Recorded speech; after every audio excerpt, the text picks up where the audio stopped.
It's a rainy, gloomy day today, as you can see. Yes. And windy. It's kind of gross. But welcome back, everyone. Thanks for tuning in today. And we wanted to do a video today. I had this really cool comment by someone where he had asked, how do you describe Tourette syndrome to another person? And I thought about it and I, came up with my answer, but I wanted to make a quick video and just kind of give you a run through of how I go through that process, because people with Tourette's, of course, you've had some interaction with someone who's been curious and doesn't understand, and I wanted to go through that and give you some insight on what I think is the best way to go about it. So, It's more focused on me. I'm not the center of attention. Neither am I. The rain is today. I mean, you are. Yeah. But yeah, I took some notes down on my phone, and I'll kind of just run through them, and Megan can butt in whenever she wants to. So when don't I? Yeah, exactly. But first of all, when someone asks you, a lot of times they might just say, like, why are you doing that, or what's going on, are you okay? Why are you coughing? Yeah. That's one of them. Do you have a cold? Yep. Are you okay? Do you need water? Yep. It's a long list. Yeah, the list is endless. It depends on where you're at, what you're doing, who's around you. We've had some strange comments from grocery store attendants at like self-checkouts. Oh, and during the pandemic too, which I know we can't really talk about that, but they'll what they might say. Someone said, "Oh, you better watch how you're coughing around here." Yeah, something like when that. we were at the store once. Yeah, it really is an endless list, but I would always start it out with, it is a tic disorder, and it's a brain disorder, something in my brain that causes me to make repetitive sounds and movements, and it's something that I can't control. And that might be confusing to people, but usually that allows them to understand. A lot of people that I've dealt with actually know what Tourette's is, and it's becoming more people are able to understand and are finding out things about Tourette syndrome, so that they actually know what it is when you tell them about it, which helps in the situation a lot. But and as well as telling them that it is a tic disorder, I'll tell them, I don't want to make these sounds and movements just as much as they are annoying for you to see and listen to them. So with not being able to control them, I don't want to have to make these sounds and movements, and I know you don't want to hear and listen to them, so it gives them that understanding and that perspective as well. Yeah. They are irrepressible, meaning that you cannot hold them in. It's something that it's similar to, a sneeze, where you get that feeling right in your nose before you sneeze, and that is something that you can't control. The sneeze just comes out, and that's a lot of times you can use that as a descriptor for what a tic is like, because that is very much the feeling that you get, whether it's in your throat or your arms or your legs, wherever the tic is kind of coming out and you're showing it. So or even a cough or an itch. So when you have a tickle in your throat and you just can't help but cough, I mean, we've had it before where you're in a quiet area, you're watching a movie in the movie theater, and you have a tickle in your throat, and even though movie theaters aren't always quiet because they have the sound blaring, but you get what I'm saying. You have to cough. I mean, you have to clear your throat or whatever it may be. Megan came up with it. she thought of this one. If you have to scratch your butt, like if you're really in public itchy, and your butt really itches. Yeah. Like you don't want to scratch it because you're in public and people look at you weird, but the feeling is overwhelming. So, and that's a great way to describe it as well. It's very similar, and you just can't help but have to do that action, and it is what it is. And describing that to people helps them to understand, oh, well, I can relate to that. I know what it feels like to have to sneeze, and That's a great way to describe it. But now you might run into an issue where someone refuses to understand, and it's unfortunate that people act that way, that they are for some reason unwilling to understand why you have this syndrome, why you have this disorder, and they might mock you, they might make fun of you. The best thing I can say to that is don't dwell on that idea. Don't take the time to sit there and think about the people who don't want to understand. Remove yourself from that situation and just say, you know, that's unfortunate that you can't understand. It's hurtful that you're saying what you're saying, you're mocking me. But you know, you can't control that, and if they want to be that way, then they can be that way. I mean, they're gonna find it out in their life that it wasn't worth it and it wasn't right for them to act that way at some point or another. So but it's not worth your time, so please remember that. Don't sit there and think about, I've had that issue so many times where I sit there and I think about the situations that are negative. I was in a store once, or at my job, I should say, and a gentleman I had a tick where I was doing what I'm doing right now, bouncing up and down, kind of, it looked like I was jumping a little bit, and he sat there staring at me, and I was like, is there something I can help you with, sir? And he said, no, I just want to watch you jump. And that was hurtful to me, and I couldn't really get the thought out of my mind. I kept thinking about it and running it through my mind and asking myself, well, why did he have to say that? Why did he have to act that way about it? And it's not worth it. It's not worth it. Last thing I'll say about it is, if you have those thoughts in your mind, try to do this. Replace the thought with something else that is positive, and instantly shove that thought out of your mind and replace it with something that is positive, so it's not a negative situation. And as you continue to do that, you will then realize that no longer does that negative thought come into your mind. So now the flip side of it is, if people do understand what the Tourette's is, and they want to be understanding, and they want to treat you well, and they ask you, how do you want to be treated, just be honest with them. Just say, you know, it is what it is, and if, you know, I laugh at it sometimes, you can laugh at it, you can be fun and enjoy the time with me as you spend with friends or family or whoever this person may be.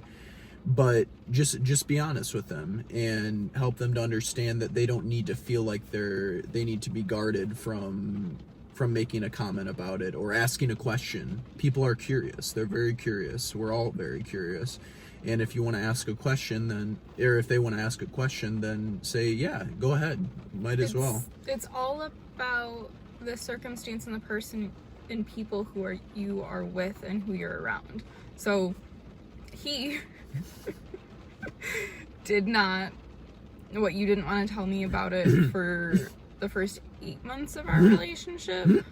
Yeah, I was, yeah. I very much so just wanted people to act like you wanted it gone, you wanted it ignored, and so even up until, basically from that point until midway through last year,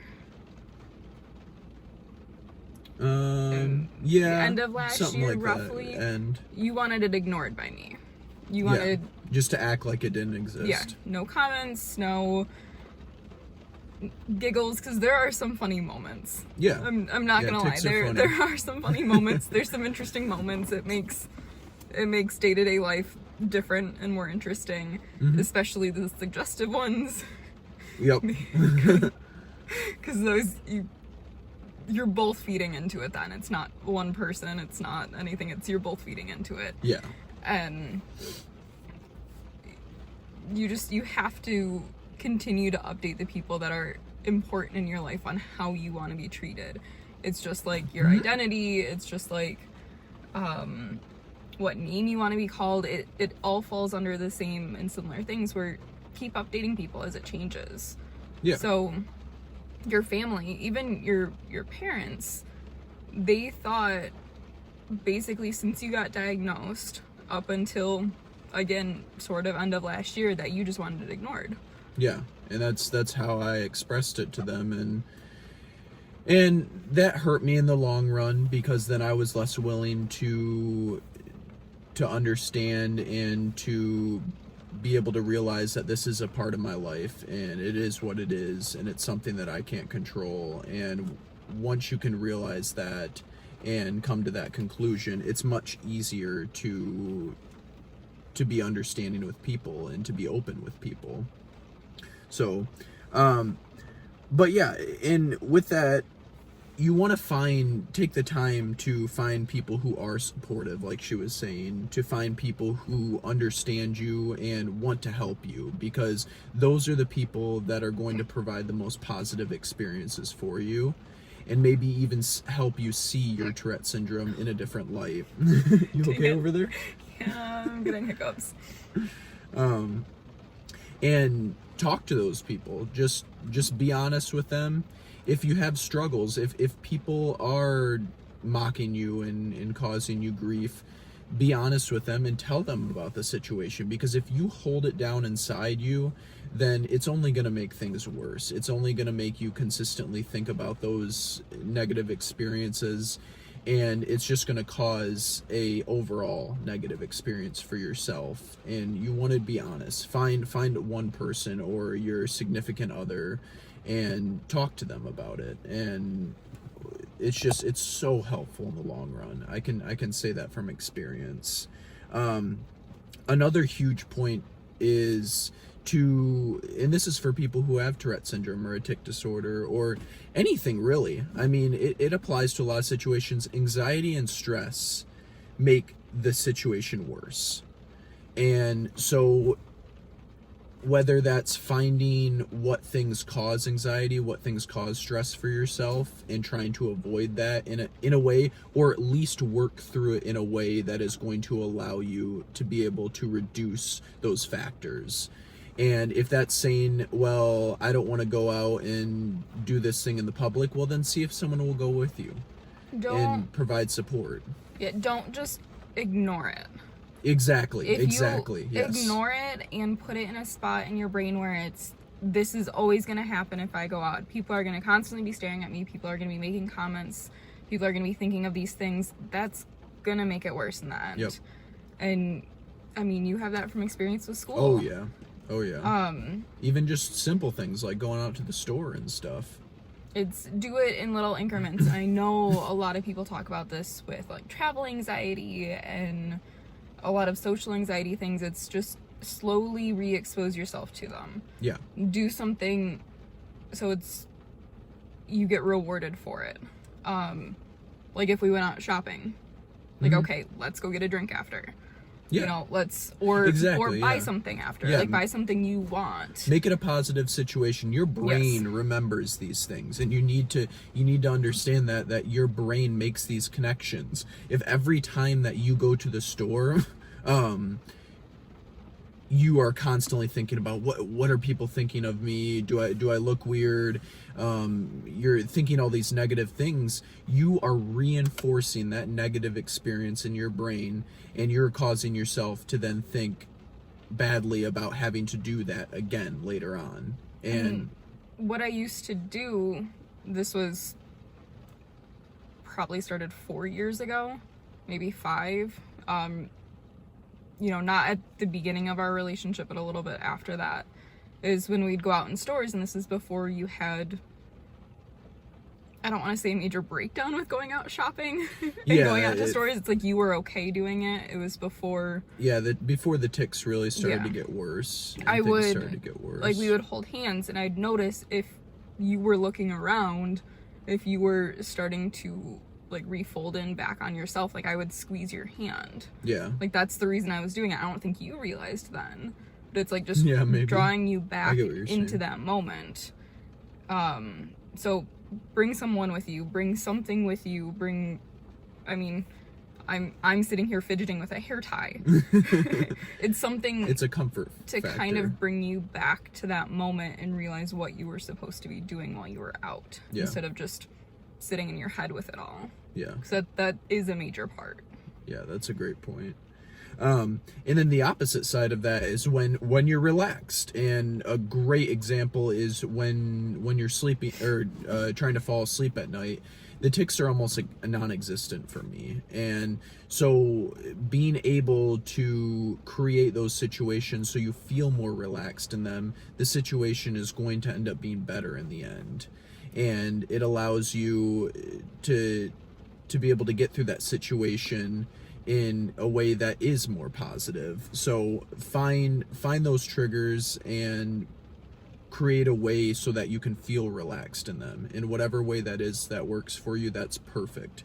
So, and then the next point I want to make is just be honest with yourself, and again, realize those triggers that surround you, and understand what are those tough parts in your life. Is it going out shopping? Is it going to the movie theater? Is it going to school? Is whatever it may be, understand those things, because when you can comprehend what those triggers are, it makes a world of a difference in how you can work towards making those more positive experiences for yourself. And that again is important to have those people around you to support you through it, to talk through it, and to give you the support that you need. So that's the biggest. Yeah, the car just turned on. It's a hybrid, so its engine just turned on because it needs to charge its battery. That's kind of an overview, a quick overview of, I mean, a lot of it was aside from just explaining it to people, but part of it was definitely how I describe this to people, to someone who might not know what Tourette syndrome is, and help them to understand the situation. And I want to end on the note, again, stay positive. The more that you can stay positive, the easier things are going to be for yourself. And we all know that it's a powerful thing to be joyful, to be happy, to be positive. And you can really make a difference in your life if you just look at things in a different light. So, yeah. I mean, it's surround yourself by people you want to be around, by people who bring better things into your life, and that you bring something into theirs.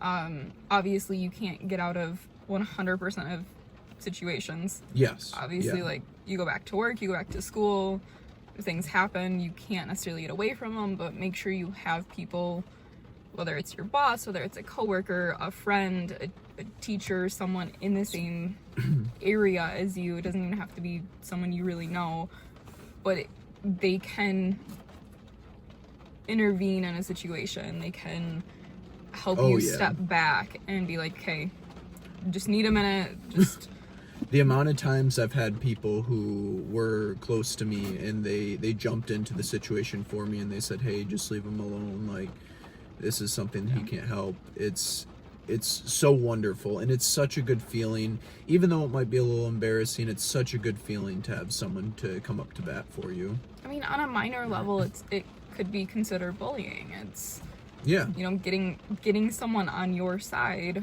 even if they aren't close to you, even if they're not your friend. It's just people being, you know, decent human beings. Yeah, and if you're honest to them, then they can feel like they want to be a part of your life. They want to help you succeed, and you want to help them succeed as well. And being honest and with yourself and with them is the best way to do that. Yeah. So, well, we've ranted for a little while here, so sorry. Yeah. And the rain is now just getting worse. Yeah, so I'm so sorry you if can you hear can us. hear any of that. But thank you guys so much for watching our videos, for all the support that we've gotten so far. For you guys that have subscribed, thank you for your wonderful comments and support. It's been so awesome. We love the positivity from you guys and just meeting new people. So any questions you guys have, leave them below. We'll answer what we can. We both deal with different levels of anxiety and previous depression, so we can touch on those at any point and how they affect Tourette's and daily life with a lot of different things. Yeah, but it's we have no problem with making videos like this and just talking to you about different things, giving our opinions. It's what we say isn't just the right thing. It isn't the correct answer for everything, but it at least gives you our personal experience on it. So, but thanks again, guys, for watching. And if you haven't subscribed to the channel, we continue to try and just document different things in our life, make videos like these. We go out and film vlogs about our experiences, and we'll try to do so as much as we can. Probably not as much during the winter because that's coming pretty soon here, but we'll do our best. So if you haven't subscribed, please do so. And thanks again. We'll catch you guys in the next video. See ya. Bye.